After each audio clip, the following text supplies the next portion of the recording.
13 साल की बच्ची की शादी होने वाली थी, लेकिन उस बच्ची ने जो किया, इसे देखकर लोग हैरान रह गए। कहानी छोटी सी उम्र, बड़े सपने।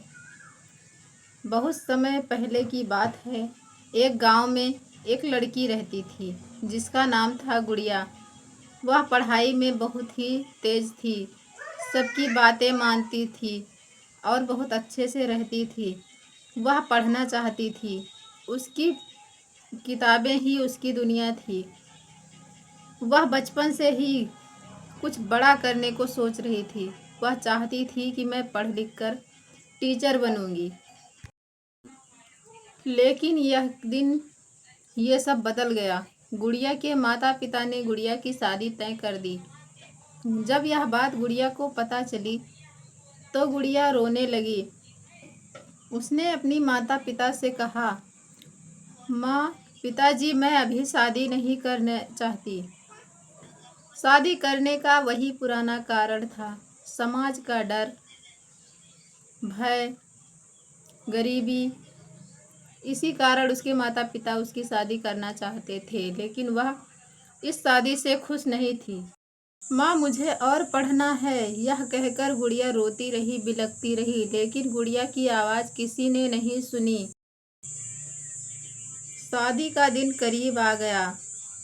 गुड़िया रोती रही, बिलखती रही और उसका शादी का सपना टूट सा गया। लेकिन गुड़िया ने हिम्मत नहीं हारी।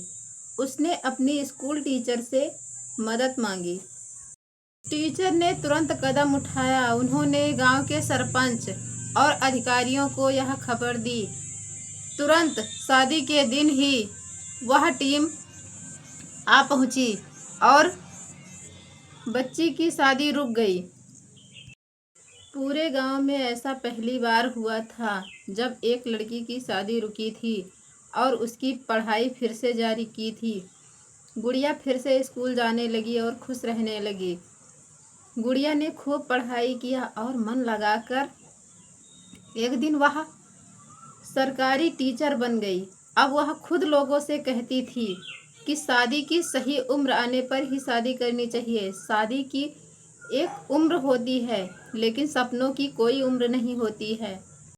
बाल विवाह एक परंपरा ही नहीं, बल्कि एक छोटी सी बच्ची को जो सपने देख रही है, उसके सपनों को चूर चूर करने का एक बहुत बड़ा षड्यंत्र है, मान लीजिए। हमें इसके खिलाफ आवाज़ उठानी चाहिए। 13 साल की बच्ची की शादी होने वाली थी, लेकिन उस बच्ची ने जो किया, इसे देखकर लोग हैरान रह गए।